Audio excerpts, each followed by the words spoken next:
Hello and welcome to the Franchise Tag Podcast. Back again after a hot, long summer.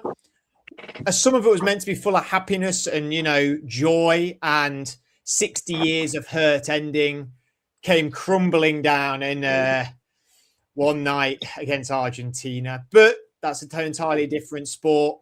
We're refreshed. We're revitalized. We've got over the loss of England. We're back on the NFL. Camps have started today. That's all that's been going on my Twitter. And we are going to be previewing every single division in the next 4 weeks on the lead up to the season. We're going to be with you through every step of the way of the season, all the way through to Thanksgiving, where I'm sure we'll do something mega there. But prior to Thanksgiving, we'll be hopefully at all the London games and if not most of the European games. Unfortunately, I don't think any of us will be ticketing our way over to Mexico or Australia. But them's be the things, We'll still have a really great time in London, really great time across Europe. Plenty of great stuff to come. Obviously, Thanksgiving, then into the Christmas period, on to the playoffs, and then heading to the Super Bowl in February in LA. Lots to come from the Franchise Tag this year on this show, as well as our betting show, which is ran by my two guests here that will be with me, hopefully, for every step of the way, holding my hand through this grueling season, this fun season, a season we're all going to enjoy. Adam, Andrew, welcome back. Fun summers all round. Still hot. I'm sweating my bollocks off. It's horrific. That's the image that we'll be painting. Good. I'm glad. That's the clip that you want to put out. There you go. That's what everyone wants. Get that on Instagram. We might get banned instantly, but Nah, we're gone. Straight away. Hey, if OnlyFans stars are allowed to be out there doing their stuff, why can't we imagine Adam and sweat in unusual places? Well, usual places, actually, not unusual, really. Exactly. Well, we're going to be kicking off this division preview, looking at the AFC North, a division that is very, very close to my own heart, being the Pittsburgh Steelers fan I am, as you can see from my jersey behind me. For any new viewers or listeners to the show, big Steelers fan. And we are going to be kicking off with my team. Just getting my show notes here. 10-7 last year. Finishing first place. Let's just remind everyone, finishing first place in the NFC, AFC North. Not the NFC North, the AFC North. We've had a long summer. We may mess up on a couple of these things. Qualified for the postseason, but crashed out 30-6 against the Houston Texans. A disappointing season. Some positives to come out of it. One of them being Aaron Rodgers, though a lot of people took the mick, did not play bad. I did harp on that all year. We did see the, I'm not going to call it dismissal, because I think it was a quiet word in a dark room that Mike, it's time for you to get out of here, buddy. And Mike Tomlin left, and on came in Mike McCarthy. Not the young gun that I particularly wanted to take charge of the Pittsburgh Steelers, but a good head coach nonetheless, a good head coach. Movement happened as well in the summer. We'll talk a little bit about the offseason firstly, before we look into this season. Firstly, Adam, a new era, a head coach that being the Green Bay Packer fan that you are, getting back with that relationship, that fond relationship with Aaron Rodgers. It's a new era in Pittsburgh. I think it's a love-hate relationship, I think, more than anything else, than a fond one. But I kind of have a soft spot for it. We want to see him do well. It's probably about 14, 15 years later than when it was actually worth doing it. But you never know. It could happen. I think it's going to be a very interesting time this season for the Steelers. A lot of transition, moving away from a defensive-minded head coach to an offensive-minded one. And, Mike McCarthy has shown that he can adapt a little bit and kind of come into sort of newer ways of coaching the game compared to what he did when he was at Green Bay. You saw that he kind of took a bit more of an analytical approach with the Cowboys, and that seemed to be reasonably okay. They were a playoff team. They never really felt like they were going to win anything, but they did all right as a team. And I think that you're going to see a similar sort of thing here with Rodgers and McCarthy. But it's it just kind of feels like everyone's getting a bit old at the Steelers, and they haven't actually done anything to improve that. If anything, they've actually made the team older with some of the people that they've brought in. So that's a little bit of a concern whether they're going to be able to, deal with the whole season. We don't need to bring young guys in. We drafted. No, that's what the whole point of the draft. I mean, moving on to that, Andrew. Yeah, a draft for, obviously, you being the college expert amongst us on the franchise tag. A draft that saw us take Max Iheanacho, the offensive tackle, in the first round, Jeremy Bernard, the wide receiver, in the second, Drew Aller, quarterback out of Penn State. We also did do some movement in the offseason in terms of trading him for Michael Pittman, wide receiver formerly of the Indianapolis Colts. A few more moves knocking about, but firstly, draft-wise, how do you think we did?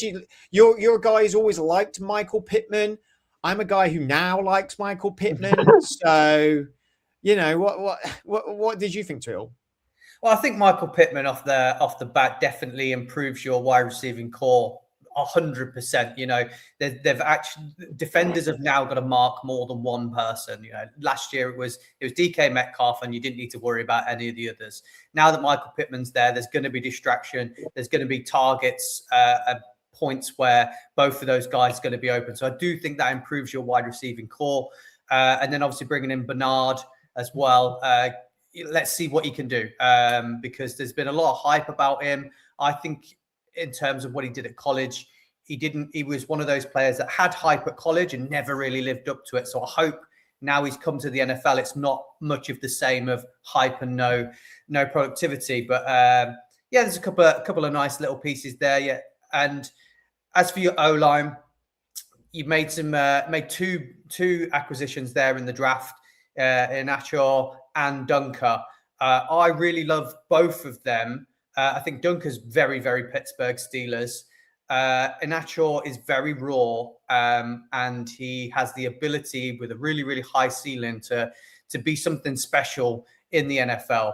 It's just that who's he learning from off that O-line? It's very young across the board, isn't it? With Fontenot probably being one of the best you've got, and then the rest of them not being any names of merit to learn anything from. So I do worry that you're asking a lot of youngsters and newbies and people and second-year players to really push that O-line and protect Aaron Rodgers, who's, as we've said, one of your older players.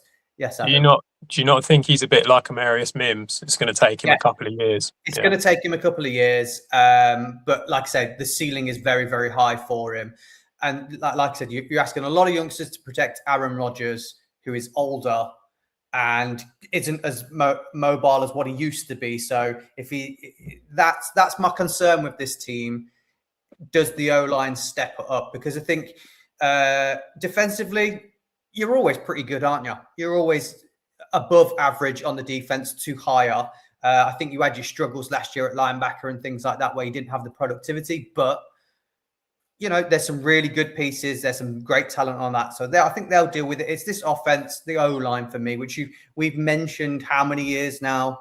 But you've got an offensive head coach now.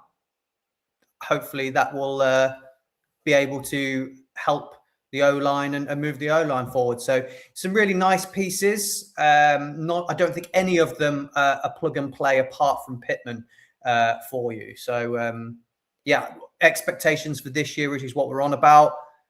It's maybe not the year for them. So I'm seeing a lot of the same as we always see with the Steelers. I think they're going to be middle of the road for me. So. Does that not feel a bit odd, though, and a bit at odds with where they are? I mean, they've got Rodgers at the age that he's at. They've got Cameron Hayward at the age that he's at, TJ Watt, and yet, again, we're sort of going, it's middle of the road and not really doing a lot. I think this preview that we've just gone through is Groundhog Day for the last 5 years. We've added some nice pieces. We've lost some guys you would have wanted kept. We've drafted an O-lineman who has an all right ceiling, but is young. Who's he got to learn from? I don't see the direction. I don't see the direction just yet. That's what my complaint was with Tomlin, is that we didn't have direction after Big Ben. We didn't have direction moving forward, we this didn't comes from the refresh. owners, doesn't it, Fred? This is really coming from the owners. Where at back end of last year we went tear it down, start again. It's not going to be a great year. Get a new young quarterback in, get a young new head coach, and get a load of youngsters, and then we'll have a bad year. But hopefully there'll be some positives. But the Rooneys have said no. We want to continuously try to compete. But Tomlin got out because he couldn't move the team forward anymore. Yeah. So I think the Rooneys are kind of going, no, we want to be on that playoff bubble, qualifying for the playoffs, get to the playoffs, never have a losing season. But how many times can you go one and done? Because that's what we're looking at again if they get there. Exactly. That's what it's remaining. It's a bubble. It's not getting any closer. It's not bursting the bubble and getting all the way to the very end. It's remaining in that bubble. Well, being in that bubble don't win you the Super Bowl. It don't win you an AFC championship. Like, you've got to, when you get to that bubble, to progress and show you're progressing. Yes, getting to the bubble is great, but you've got to have some progress when you do it. And like I said, like, I've said it a while, and people who are new to our show, who don't have the historical viewing or listening of what we said in the past, I have reiterated a lot. I was totally fine with a tank year this year. I was totally fine. If you don't want to call it tank year, I was totally fine with us being unsuccessful this year. I was completely fine with kicking the tires on Drew Aller, seeing what we got there. I was fine with that. If that had been the case with another coach, I was totally bought into the coach who returned to Notre Dame, whose name's escaping me. Marcus Freeman, that's the one. In fact, a lot of people, when we were in Dublin last year for the Steelers game, for that debut game, were all on the same trail as me, that we should look at college, a head coach. Freeman was a name that came up a lot.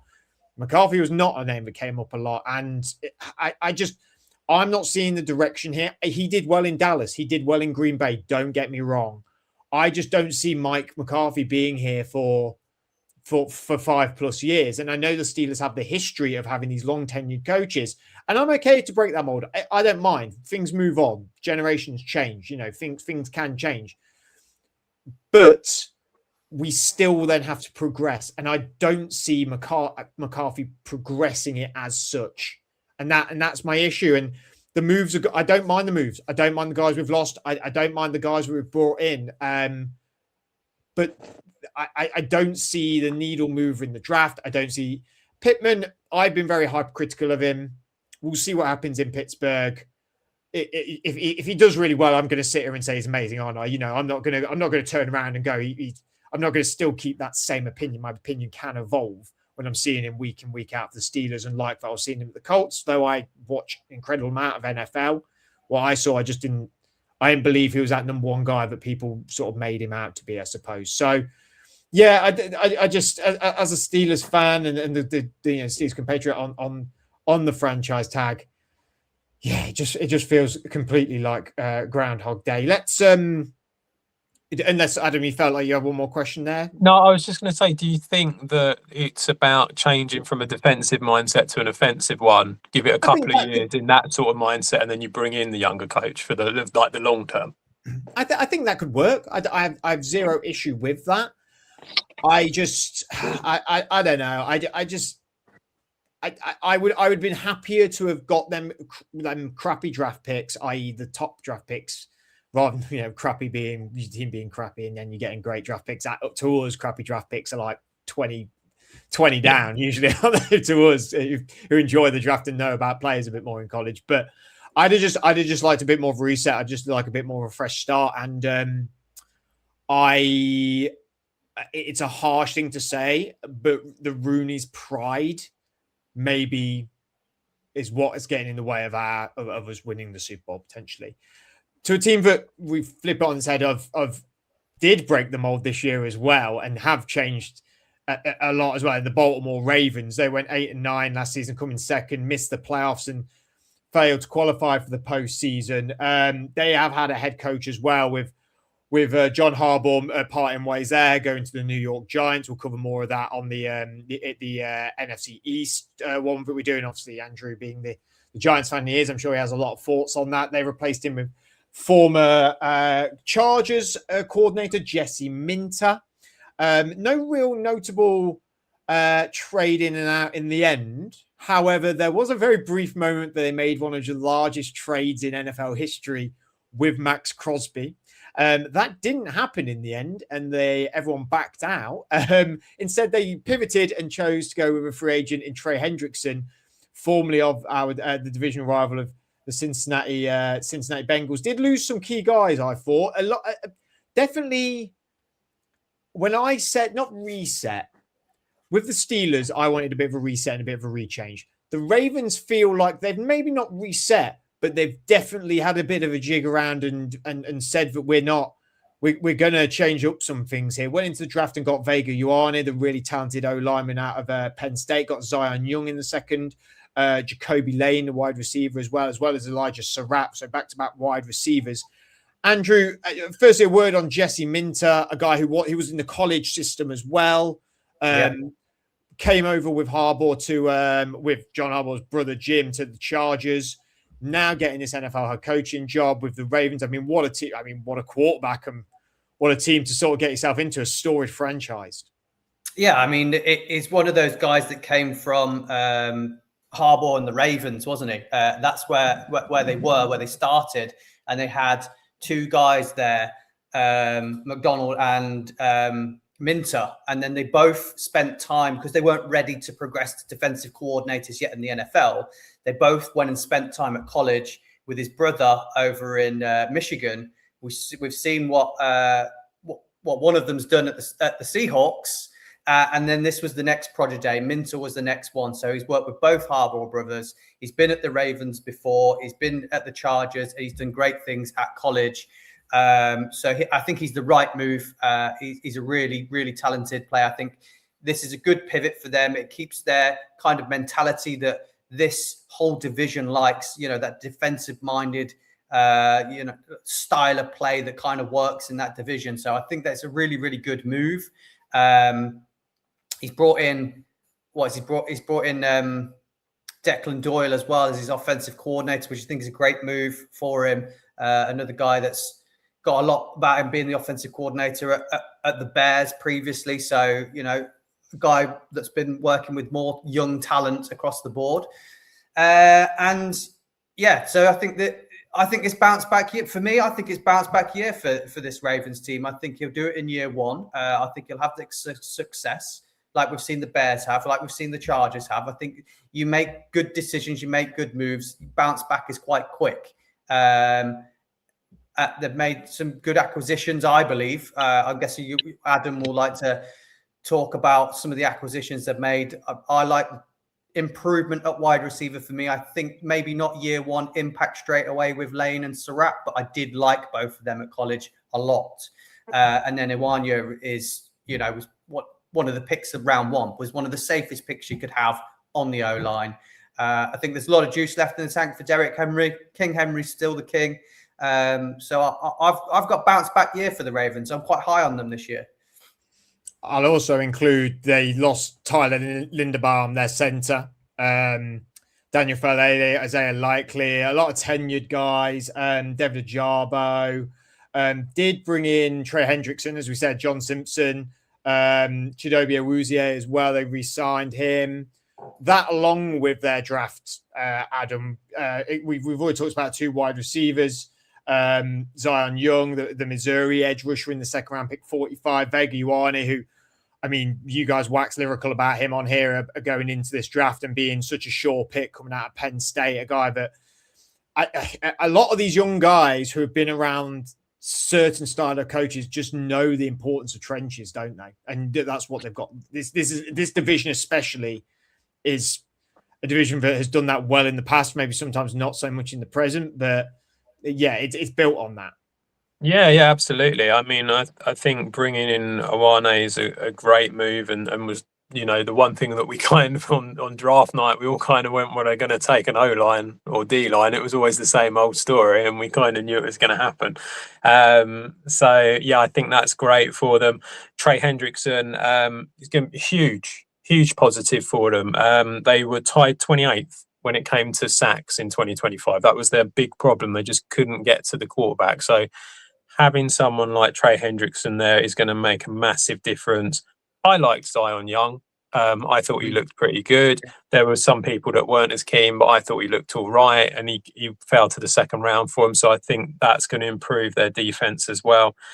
As you said, Fred, the big concern that I would say is at centre, and losing Tyler Linderbaum is a huge loss. He's an incredibly good centre, one of the best in the league. They've brought in Ethan Pocic from the Browns. That O-line was not good. It really struggled and got ripped to pieces by the Browns for obvious reasons, which we'll talk about later. So there is that concern. I do like John Simpson from the Jets. I think he's a solid O-line guy. Awane, obviously, they've still got Ronnie Stanley there. So yeah, I mean, I really like Andrew Voorhees. We didn't see enough of him due to injury. Yeah, he got injured, didn't he? Yeah, he was out for the year. I think he's a fantastic talent. We were really high on him going into the previous year, weren't we? So I think there's some. I think there's some clear talent. I'm not as sold on the whole wide receiver thing, but I just don't think that particularly matters that much for this team. Well, it's improvement on what they had, and they don't use wide receivers any other year. Yeah, I agree. I think what it will be is it will continue to be another season of Zay Flowers and Rashad Bateman is going to be what the majority of it's going to be, which is fine because it's all about the run game. As long as Derrick Henry keeps going, they'll keep being a force. And we're confident that Minter's going to install that. Yeah, I think he probably will. I mean, he's come from Michigan, as Andrew said. He's come from the Ravens. First of all, he's the Chargers. These are all teams that have got strong running games and, good O-line play, strong running game. The wide receivers are not necessarily the best wide receivers out there when you actually think about it. So it is very much about that. I think that Minter will continue to go down that route. I think he will improve the defense. His time at the Chargers over the last 2 years, they had a top 10 defense both years. So I think he'll improve that just purely from coaching, let alone actually who they've brought in as well. And yeah, I think they'll do well. I think they've got a very good chance. They've got a decent schedule. It's one of the better schedules so far when you look at it. And yeah, I think they've got themselves a good chance. I'm not, apart from Tyler Linderbaum, I'm not that concerned about the players that they've actually let go either. I feel like they've either brought in better or they've sort of just kind of decided to get younger in that specific place. So it's like it's not too bad for them. I don't really see how they've lost out on that much other than Linderbaum, and I do think that could be a problem. Well, let's stick on that because we said Minter, I think, incredibly talented. He's walking into a team that has two mega superstars in Lamar Jackson, Derrick Henry. They've actually just started camp today, and I always say Noni Madueke. It's Nnamdi Madubuike, their defensive tackle who broke his neck. He suited up but did nothing from the sounds of it. He did a few individual drills and that was about it. But the fact that he's suited up and back on site, he's mega star level as well, defensive tackle. But we'll see how he comes back or when he comes back within this season.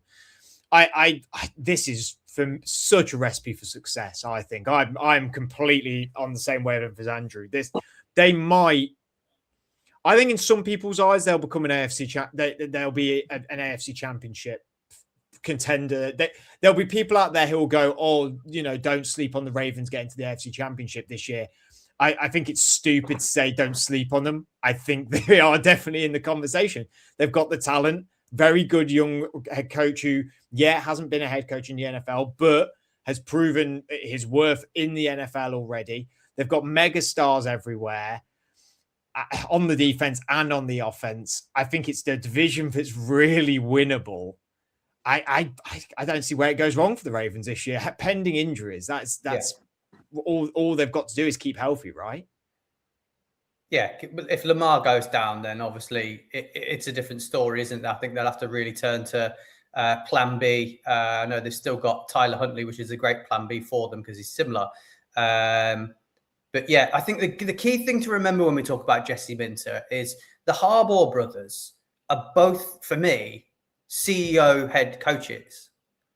You know, the coordinators do the coordinating, and they just install an ethos and an identity, don't they? So we know 100% that the play calling was coming from Minter. So I have full confidence in he'll be able to smash it. So I don't think, you know, sometimes you kind of get those coordinators that are living off the reputation of the head coach and then go off and then they don't quite make it. There's not that with him, which is why I'm so confident in this Ravens team. A very, very brief word on this, just because we did cover it in the offseason. However, like anything in sport, you know, today's news is tomorrow's chip paper. Will there be any regret about the Max Crosby deal later down in this season? Would you either of you predict, Adam? No, I don't think so, because I think they've got Trey Hendrickson. So I think that's will cover any potential, you know, do you think imaginary loss. Do you think it was really important for them to make that type of move after that? Yes, yeah. I think they needed to. They needed to bring in an edge rusher of note. I think that was important. It was a real problem for them, and I think that it was important that they went out and that they did that, and so that made sense. But yeah, I don't think missing out on Crosby is really gonna upset them. If anything, they'll probably be quite happy because they managed to keep the first round picks and, you know, use it on different things. So yeah, I think they'll be fine with it. Do you wholeheartedly agree, Andrew? Yeah, I think that they made that decision, didn't they? They knew that they could get Hendrickson, so they pulled out of the Crosby trade. So that's the move they wanted to make. I think they would have probably stuck with Crosby if they couldn't get Hendrickson. You know, I don't think it was a regret for them to pull out of that for that reason. So I think that's why they did it. So it was always get a superstar at that position.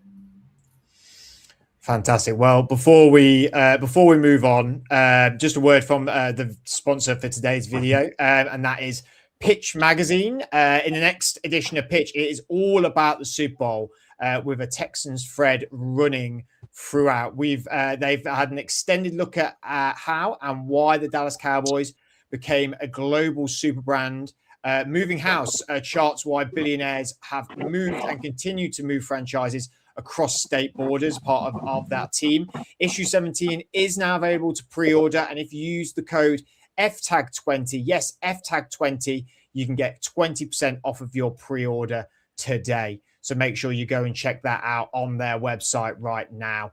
And that is a fantastic deal to a wonderful publication. To the Cincinnati Bengals, 6-11 last season, third place in the division, missed the playoffs and failed to qualify for the postseason. An injury-ridden season again for Joe Burrow. And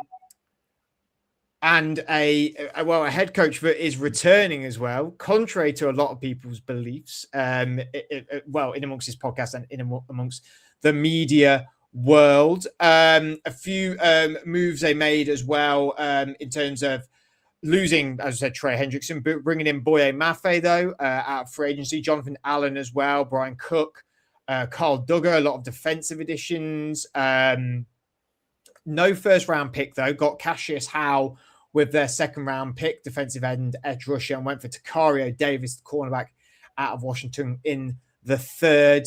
The Bengals, quiet. I mean, sort of just went about their business quite quietly over this offseason, Andrew. Not a lot of great moves. Sort of similar to the Bengals. A lot of noise. I mean, what's your thoughts coming out of the Bengals this offseason and how they've gone about their business? Well, their main port of need was the defense, because it was absolutely shocking, and I felt like they went out and went, for me, quite big on that. In bringing in Brian Cook, Carl Duggar, Boye Mafe, Sexy Dexy, Jonathan Allen, Cassius Howell in the draft. They went real hard on that defense. And I think instantly with some of the players they've got, that 100% improves it off of what it was last year. So I think when you look at that, if Joe Burrow just beats Joe Burrow and stays healthy, no one needs to ever worry about the offense, really. I mean, we've seen that the last 3 or 4 years, that if he's healthy, that offense is just on fire. You know, he plays MVP level football. His wide receivers are so in tune with him. So they just needed to go ham on that defense, and they did. So I was really happy with the direction they went. I think it was perfect. I think the names that they brought in are all solid, big names for me. So I really like what the Bengals have done so far.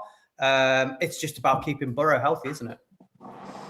I think when I meant quiet, I more meant in the sense of like nothing was screaming. You know what I mean? Like outside of the first round pick, which I completely forgot they traded for Dexter Lawrence, which is a fantastic move. I mean, more that I don't know. I think the Bengals are one of them teams that, like, if it ain't about Joe Burrow, no one really concentrates. You know what I mean? They're just sort of is that an unfair statement, Adam? Like they do business and they do things, and things sometimes change there, but no one's particularly pulled to the screen unless it's Joe Burrow orientated or Jamar Chase orientated for that matter. Yeah, I was going to say it's very much Burrow and his 2 wide receivers, isn't it? That's kind of what it boils down to for the Bengals a lot of the time. I kind of hope that might change a little bit now, though, because of who they've brought in on the defense. I mean, they have put in a lot of money into it, and they are some, good players as well. These aren't like, they've just spent a load of money on who was available and they're not that great. It's like, Dexter Lawrence, Jonathan Allen, that's going to completely change your defensive line.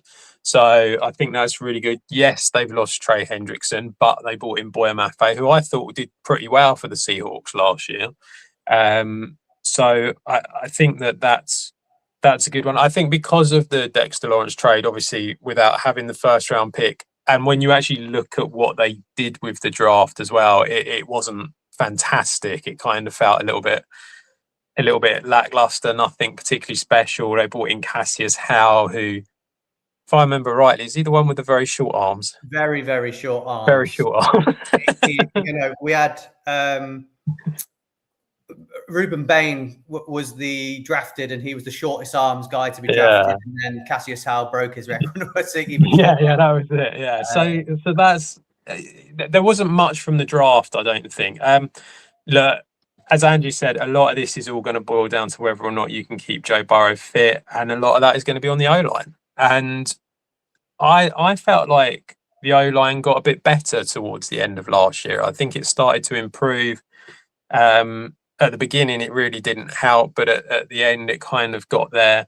They've pretty much kept the same lot. Nothing's really changed on the O-line. They've brought in a couple of rookies in the draft, but nothing that's going to sort of like take over these starters, which I actually think is probably a good thing. It gives them, a bit more time, continuity and all that. So I think they'll do all right. They've got, I think it's only the Saints that have got a better schedule than them. So they've got a nice sort of schedule to go for here this year. Hopefully that D-line can sort of stop Joe Burrow and his wide receivers from having to score so many points. I think that will help them as well.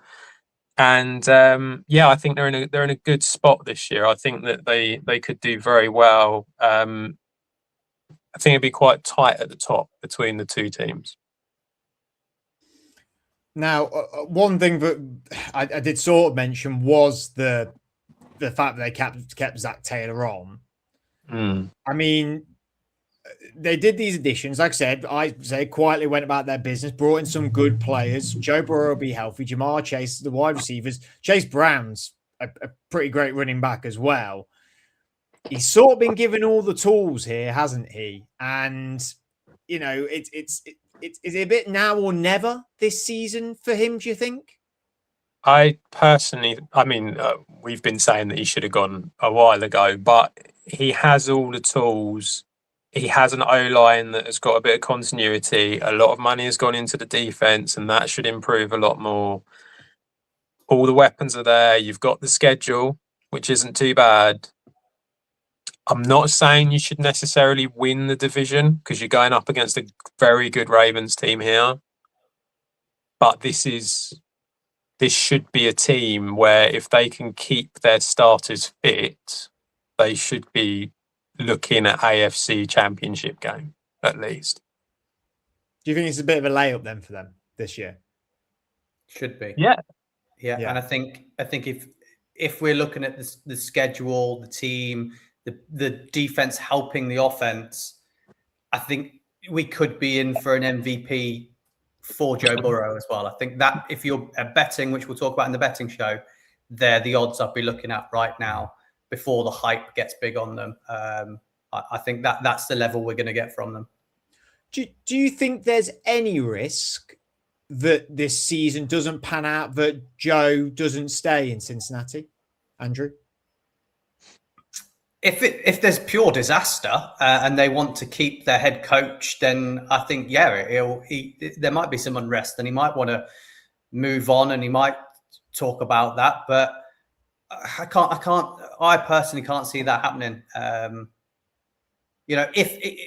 Barring an injury, he's having an MVP season, so I can't see. I would also say that if he didn't have an MVP season, or if he got injured, is there a moment where the Bengals go, well, can't keep fit, paying you a lot of money, time to move on a little bit. We don't believe in Zach Taylor either, but we've given you opportunity. We're going to get new coaches. If that's the case, new ideas. The Rams will happily give them all the firsts for Joe Burrow, and Stafford will happily retire, and the Rams will continue to dominate their Super Bowl runs, won't they? I think it's almost impossible to do it. I think that saying where like no player is bigger than the team.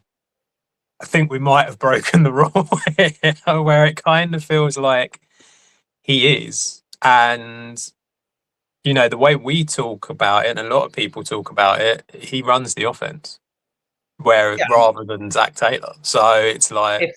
If you lose Burrow, Chase will be wanting out as well. And also, who'd you go for? Who'd you get in? You just go rookie again. You can't. It's almost like that thing. You've got your guy. You've got to stick with him. I know he gets injured, but he gets injured for a reason. It's because there's not a lot of protection. They've got Joe Flacco, so don't you worry. That is true. They do have Joe Flacco. If anybody's watched Quarterback yet as well on Netflix, Joe Flacco's great on it. I haven't watched it just yet. I do like that show, but I haven't watched it just yet. But I definitely will. Lastly, the Cleveland Browns, 5-12 last season, 4th place. A statement there that is all too familiar with the Cleveland Browns fan base, missing the playoffs, and they've had a crazy offseason. It feels like it's been, talk about Cincinnati, go about their business, and only everyone cares about Joe Burrow and Jamar Chase. Anything the Browns do, people care about a lot because it's always noisy and it's always sort of fairly interesting, and it's sort of the circus. It's a bit of the circus act, isn't it? In a horrible way, and I am being horrible about it because I'm a Steelers fan and I really don't like the Browns. But they replaced their coach Kevin Stefanski with Todd Monken, formerly of the Baltimore Ravens. They traded away a player who will be unanimously a Hall of Famer in Myles Garrett. Got plenty back for it in terms of player and picks. Got Jared Verse, who we've predicted a few times on this show could potentially go down that same route of being a potential Hall of Famer as well. Has got a fair few years to go. Did also trade for Titus Howard, the offensive tackle. Lots of movement, as there is always within the Cleveland Brown organization. Multiple first-round picks in Spencer Fano, the offensive tackle, and Casey Concepcion, the wide receiver. Denzel Boston was a wide receiver they also took in the second, as well as Emmanuel McNeil Warren, the safety. There's a lot of names as I go through this with names that both of you really liked. But Adam, I'll start with you to begin with on this one, since I started with Andrew last time. A lot of movement, a lot of noise, classic Cleveland. Yes, love it. Finally, they've done something that actually they should have done last year, which was trade Myles Garrett away. That needed to happen. They're not a team ready to win. They need to get younger, and they've finally gone and done it. And I love what they did with it. I thought what they did in the draft was great. Casey Concepcion is a speedster. You got Denzel Boston, who's a bigger wide receiver. I know Jerry Judy's still there, but You know, you've got 3 wide receivers there who can actually do something. The O-line was atrocious last year. They completely gutted it. They got rid of all of them. Brought in Zion Johnson from the Chargers, Jenkins from Green Bay. I mean, there's talk about him playing center, which I'm a bit not sure about, but like he's more of a guard, but that's a decent pickup. Titus Howard from the Texans is decent. You know, so they've really improved that O-line, along with Spencer Fano in the draft. They've got lots of good pieces there. Yes, they're not going to be as good on the defense because Myles Garrett isn't there, but they've gone and got Jared Verse, who is probably one of the best young edge rushers around. And we've been saying nothing but how amazing he is at the Rams. I think he'll still do well. He may be not as good as what he did at the Rams in his first year, but I think he'll do pretty well. Mason Graham's going into his second year on the D-line. That defense has still got a lot of pieces to it that it had last year.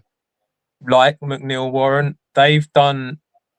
I can't fault really anything that they've done, but they still have that same problem. They don't have a quarterback. But next year they will. I echo the same sentiment of they're building something here, aren't they, Andrew? Like you can tell that they've got younger, maybe not got better. In some people's eyes, you could probably say you've got better, I suppose. But you know, anytime losing Myles Garrett, people are going to go, you got a bit worse, aren't they? But I mean, getting Jared Verse is like mental. He's such a good young player, but I suppose that's what it took to go and get him, as well as the multiple picks that LA gave up. And yeah, it's a shame to see him go from LA to Cleveland for me as a Steelers fan. Yes, Myles Garrett's now out the league, and he's given me fits as well as headaches, and caused Mason Rudolph a few headaches as well. And now we're getting a guy that can cause headaches as well. Okay, not as vicious as Myles Garrett, but still an outstanding player. Are you in agreement that it is, though, the same old story a little bit with that just one position? Yeah, it's what that I was going to say. It all hinges on what they can get out of whatever quarterback they start this year. Depends on how well their season goes, really, doesn't it? All they've done is lost Myles Garrett. Yes, it's a big loss, but the pieces, as Adam said, will that damage that defense as much as what people are saying? Well, probably not, because Jared Verse is great, and then the other names they brought in as well. It's not going to struggle. That defense is always been tough. We always say the whole unit's great there. We don't just go Myles Garrett and that's all. We like a lot of those names that they've got in the secondary. Carson Swessinger last year as well. Big shout out to what he did last year. And then Mason Graham's in his second year now, so we'll see more from him as well. So there's just more and more coming from that defense. So the defense is great. And as Adam said, O-line has been restructured. I love the wide receivers. Out of camp, they're saying Casey Conception has really, really connected well with Shedeur Sanders. And they're saying Denzel Boston has been the best of all of them that have been there during camp. So that's some great news for them, because they've really struggled at wide receiver. Come down to the quarterback debate. I don't think any of them on the roster are going to lead them to the promised land. But I really want them to give Shedeur a chance. I think, he can be an accurate guy. He has got, he's not a statue. He has got athleticism. He's a little bit mobile.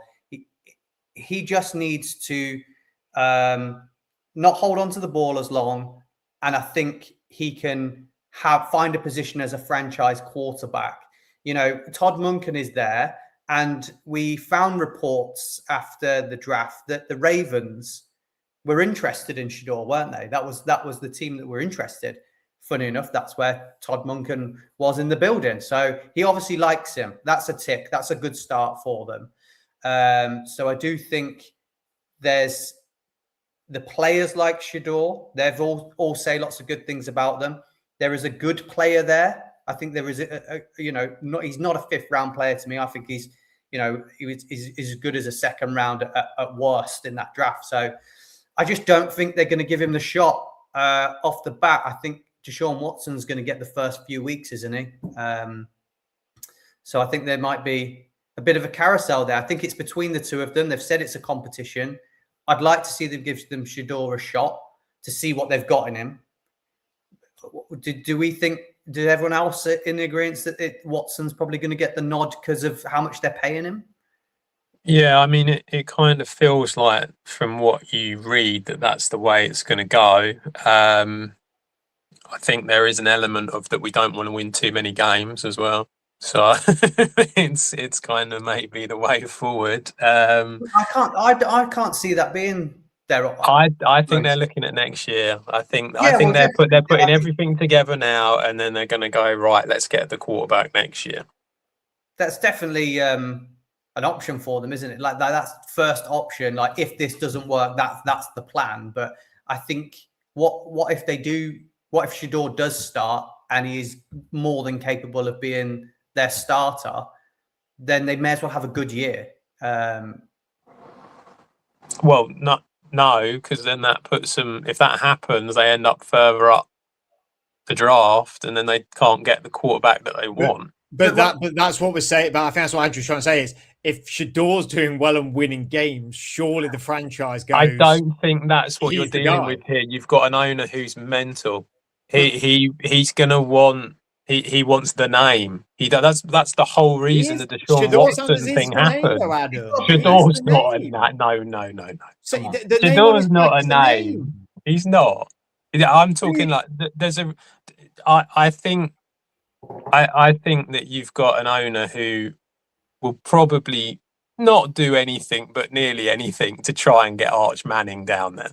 Well, if that's the case, they may as well roll out Shedeur as best as they can play him and then trade him. But I actually think with all them options, with that O-line, if it does reasonably well, that will give Shedeur the time to do what he needs, because that's what he needs. He needs time. That's the clear, obvious thing with Shedeur. He's not. Well, he's not good enough necessarily to do it as quickly as what these top quarterbacks can. But if you give him the time, I think he can pick passes off in a similar way to like what Brock Purdy does a lot of the time. I think he can do that sort of thing, which can get you a long, long way. I'm not saying that it can't. I just don't think he's what they want. I know he's not the athlete of Caleb Williams, but Caleb Williams' struggles have been holding on to the ball too long, dropping back too much. And that's been his issue. We've seen with some good coaching that he is improving on that. I think if Shedeur Sanders improves on getting rid of the ball quicker and not dropping back as much, he is deadly accurate when he passes. And he's not afraid to throw the ball down the field. I think his wide receivers are going to love that. I think they're going to thrive with that. So I think there might be some success to be had there. But let's have a word on that in terms of, because some of that's going to be coaching. And with Todd Monken being the new head coach here, is he going to be a success? Do we think he's going to do well? We said really great things about some of the ex-Ravens coordinators going on to be very successful. Like, how do we feel about him at the Cleveland Browns? See, I really like him, and I think that he's deserved a shot for many, many years and just has never had one. It is a little bit concerning that it's taken this long for him to get a shot. That kind of makes you think, is there something that has been putting people off all the time? So that's the concern. We've just had Andrew saying that the Harbaugh brothers are CEOs of absolutely. They allow their coordinators to run the plays, and the Ravens offense has been pretty good. And I kind of like I say, I think he deserves it and has deserved it for a long time, and I think he's good enough to do it. There is that part of you where it does come out and go, well, why has it only taken till now? You know, because it's been, how old is he now? He's in his early 60s, isn't he? One of the older ones, yeah.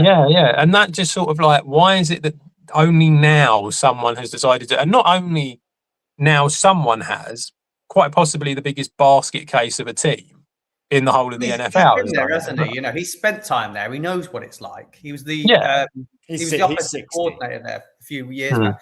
But he's worked with Harbaugh and he's worked with Kirby Smart as well. And Kirby Smart's a defensive-minded genius. So he obviously ran Georgia's offense when he was there. So he knows the schemes. He's been around the NFL. He knows how to deal with the players. It's not as if he's one of these guys that's coming in that's only had to look after one thing, and looking after the players might be. But he's an older guy, so I think that's what they needed. But yeah, Adam, you've been putting his name out there when we do our show before at the end of the season. We talk about how to fix a team.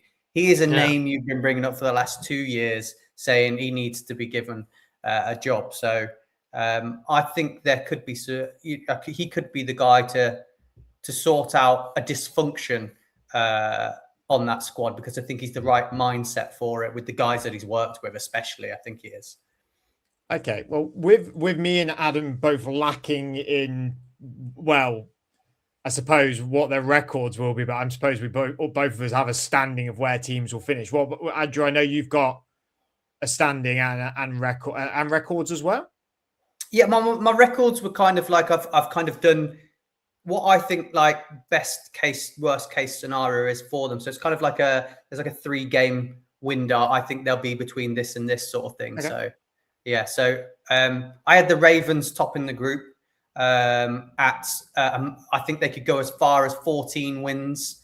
And I think they're between 12 and 14 wins for me in that division. So, and that tops the group. And then I've got the Bengals slightly behind at between 11 and 13 wins.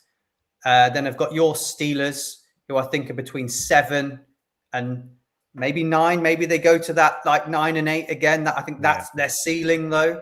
And then the Ravens, I've got somewhere between 5 to 6 wins. I think that, I think on the betting market, their over under is 6. And I think that's right for them. 5 to 6 wins, I think, for them. And I think that's a good year for them in terms of moving forwards. So yeah, I've got Ravens, Bengals, Steelers, and then the Browns. And I've only got the Ravens and the Bengals getting through to the playoffs. I don't think 9 and 8 gets you in if the Steelers hit their max. I think there's going to be teams with 10 wins that miss out on the playoffs this year. I do agree with the order. I think the wins are a bit. I think they're a bit closer, and they're not as extravagant in a way.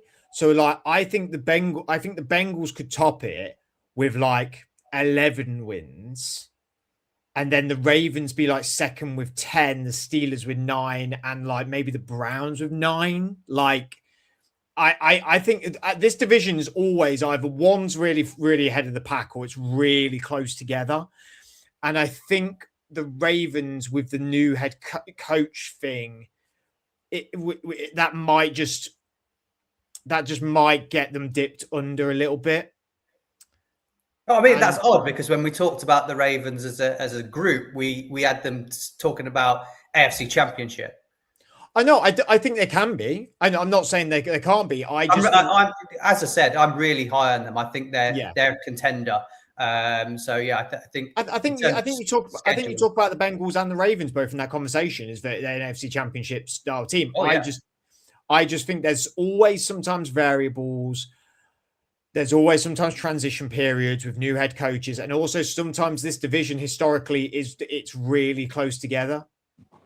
And it has been for the last few years. I know sometimes there's one team that dips off a lot, but for the most part, it's been really, really competitive. And I don't really see that changing as such. I don't know, Adam, what do you think?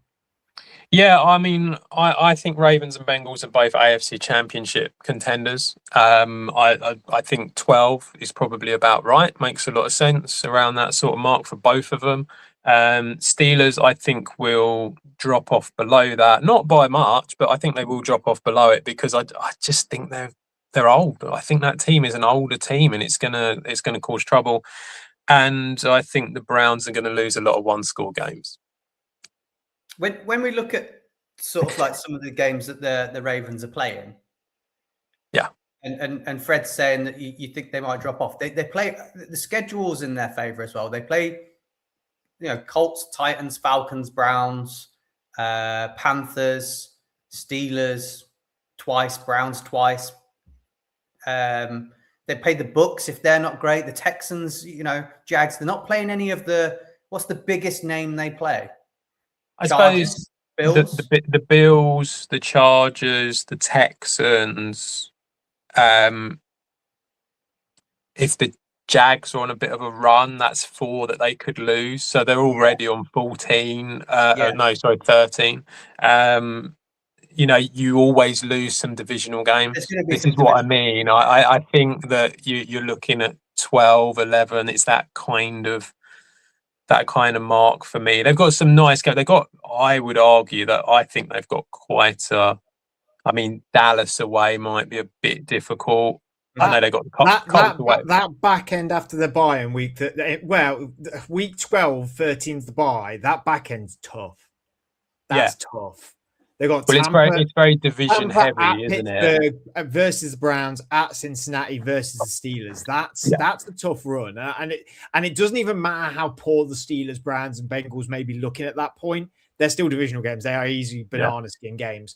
But don't get me wrong. I think they could probably.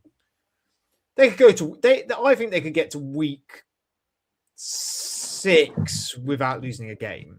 I could believe that. I could see them go 6-0 and people going, they could go undefeated sort of thing. Because everyone does. Mm-hmm. Like I could see that happening. I just think there's always teams that come out of nowhere. There's always teams that are better than you think. The Saints are one of them teams, week 2, that people will be higher on this year. The Colts still a decent team. Dallas still a good team. Tennessee are moving in a direction. I'm not saying they're going to be good, but they're moving in a direction. That middle bracket: Buffalo, Jacksonville, Chargers, Panthers, Texans. That's in fact to be quite frank, from week 7, that's tough. I just said it's back end, but week 7 onwards is tough. It is. That's a hard schedule for week 7. It is a tough. It's funny because we say it's tough, but it's one of the easiest ones in the league. I think this is the problem. They're all tough, but they're not playing loads of the superstars, are they? No. I think that's the point, and that's kind of where they're kind of getting away from it a little bit. Because I think when we talk about the Chargers and the Texans, which are the other big games, Bengals, if you like, but they're divisional, they're in the same bracket as the Ravens, if not chasing what the Ravens are doing, if you like. So it's only really the Bills for me that are already doing more than what the Ravens are doing. So I think that's how I've looked at it. So that's why I've got them. I mean, no one's disagreed with the scope that I've said, have they? I don't know why I'm pushing back on it so much, other than you think that maybe the Browns and the Steelers. I think it's completely split in 2, this division. I think it's Ravens and Bengals, and then a big drop off to Steelers, Browns. Whereas Fred, you're saying you think that the Steelers and Browns maybe are slightly closer to those top 2. So I'm not saying talent wise that we probably are. I'm just saying, given the history of this division and as someone who's watched it a lot, it can happen, and you can go, I've seen it and gone like, the Ravens are a way better team than the Steelers, and yet we've eked out a win against them. We seem to be doing all right. Or we've gone on runs, and the same with the Bengals and the Ravens as well. But I'm not completely dismissing that this could be 2-2. I'm not dismissing that at all. I could completely buy that narrative. Do you think you make the playoffs, Fred? I think we'd be lucky to, personally. I just think the AFC is so hard. AFC's hard. I think you need a minimum of 10 to get a wild card. And as I said, I've gone through all the divisions, and I've got 10 win teams missing out on the playoffs. So I think you're going to have to rely on another division's teams not doing well.